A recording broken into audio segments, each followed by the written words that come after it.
Hello dear students, मैं राहुल नंदन विद्यार्थी प्रवक्ता श्री शक्ति डिग्री कॉलेज शाखाहारी घाटमपुर कानपुर नगर।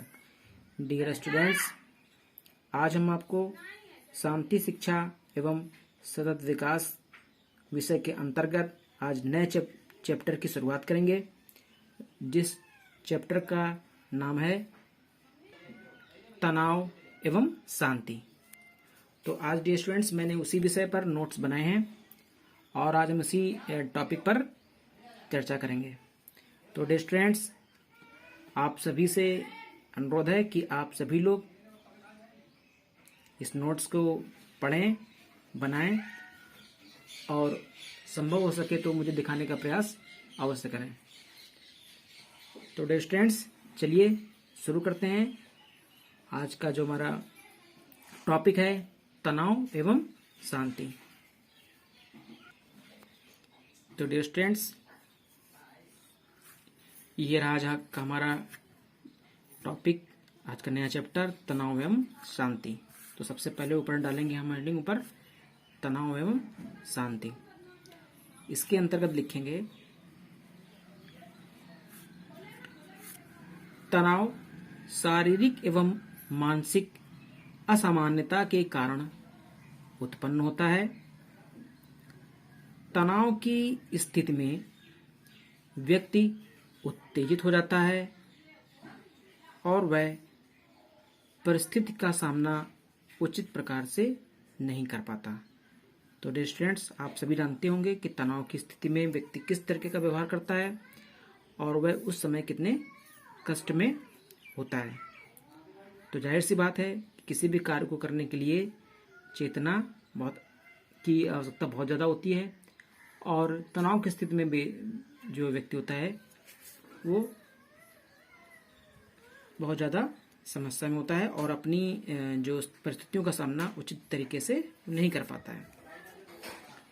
तो आगे लिखेंगे इसी में तनाव आवश्यकताएं, इच्छा, लक्ष्य, अपमान, शारीरिक दोष के कारण उत्पन्न होते हैं।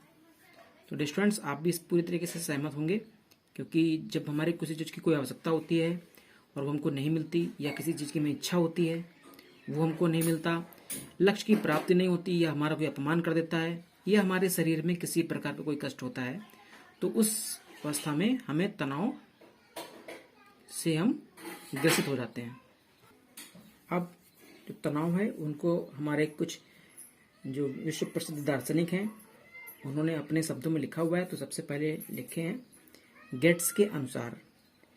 तो गेट्स के अनुसार तनाव असंतुलन की दशा है जो प्राणी को अपनी उत्तेजित दशा का अंत करने के लिए कोई कार्य करने के लिए प्रेरित करती है। तो डियर स्टूडेंट्स, इनका कहने का तात्पर्य है कि जो तनाव होता है वह बहुत ज़्यादा उत्तेजित दिशा में चला जाता है और कभी कभी आपने देखा होगा कि तनाव की स्थिति में व्यक्ति अपने लीला ही समाप्त कर लेता है। तो उस लेवल तक भी तनाव पहुंचता है जो कि वो किसी न किसी प्रकार के कार्य करने के लिए वह प्रेरित करता है या उसको उकसाता है। नेक्स्ट लाइन से लिखेंगे इलियट के शब्दों में। इलियट एक विश्व प्रसिद्ध दार्शनिक हैं, आत्मचिंतन करने वाले हैं। उनके अनुसार तनाव से हमारा अभिप्राय किसी संघर्षात्मक परिस्थिति से है जो विरोधी या विपरीत मनोवृत्तियों को उत्पन्न करती हैं। तो डियर स्टूडेंट्स, जैसे कि स्पष्ट चल रहा है कि जो हमारा तनाव होता है वो विरोधी जो हमारे विरोधी होता है उसकी विपरीत मनोवृत्तियों को उत्पन्न करने का काम करती हैं। अतः यह साफ होता है कि तनाव व्यक्ति का असामान्य मनोदशा या व्यवहार का परिचायक है। इसमें वह लक्ष्य प्राप्त करने में असफल होता है, खुद को असहज पाता है, खुद को असफल पाता है और किसी भी कार्य को करने के लिए वो अपने आप को तैयार नहीं समझता। कभी कभी यह भी देखा गया है कि जो कार्य हम सामान्य दशा में नहीं कर पाते उसे तनाव की स्थिति में आसानी से कर डालते हैं। तो स्टूडेंट्स ये भी इसका पॉजिटिव पॉइंट बन सकते हैं, लेकिन पॉजिटिव इसमें कुछ होता नहीं है। उसमें क्या होता है कि इस स्थिति में हमारे पास में सोचने समझने की क्षमता खत्म हो जाती है और जिसको हम बोलते हैं सन्नपात। ठीक है, ये सन्नपात की स्थिति हमारे अंदर उत्पन्न हो जाती है। उस स्थिति में हम किसी भी कठिन कार्य को या क्रोधवश या उत्तेजनावश उस कार्य को हम कर बैठते हैं। तो ऐसी स्थितियां भी तनाव में आती हैं कि जिस कार्य को करने के लिए हम बहुत समय लगा रहे होते हैं, बहुत सोच रहे होते हैं और वो काम जो है इतना कठिन काम हमारे तनाव की स्थिति में वह आसानी से हो जाता है। इसके बाद अगला हमारा बिंदु है तनाव प्रबंधन। तनाव प्रबंधन डालेंगे ऊपर हेडिंग, इसके अंतर्गत लिखेंगे तनाव प्रबंधन विद्यालयी स्तर पर एक प्रमुख विषय माना गया है। प्राचीन समय की तुलना में वर्तमान समय में अनेक प्रकार के तनावों का सामना करना पड़ता है। बालक को विद्यालयी व्यवस्था में, एक पारिवारिक व्यवस्था में अनेक प्रकार के तनावों का सामना करना पड़ता है। तनाव प्रबंधन में वयस्क व्यक्ति अनेक प्रकार के संसाधनों का प्रयोग करता है, परंतु वर्तमान समय में बालकों के तनाव प्रबंधन के लिए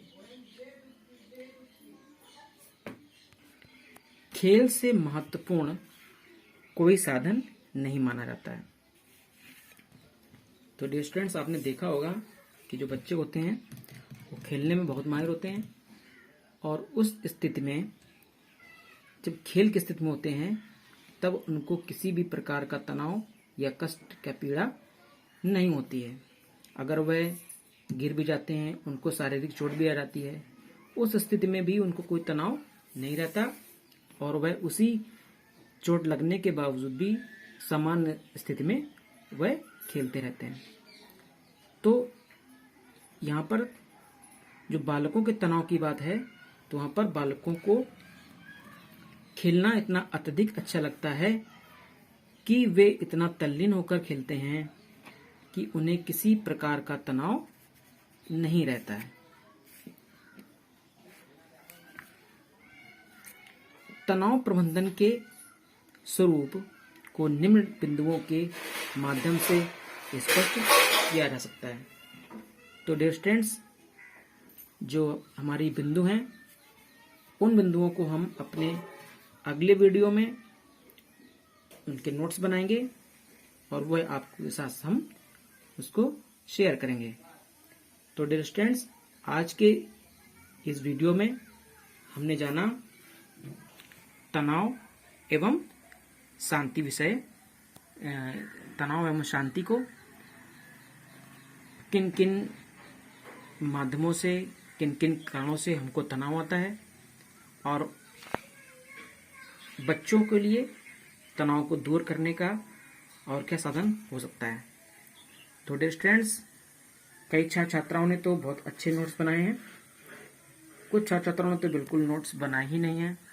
जिन्होंने नहीं बनाए हैं, अगर वो वीडियो देख रहे हैं तो उनसे मैं आदेशित भी करता हूँ, आग्रह भी करता हूँ, जो इसको जिस तरह से भी वो लेना चाहें वो ले सकते हैं, लेकिन आप लोग इसको अवश्य पढ़ें।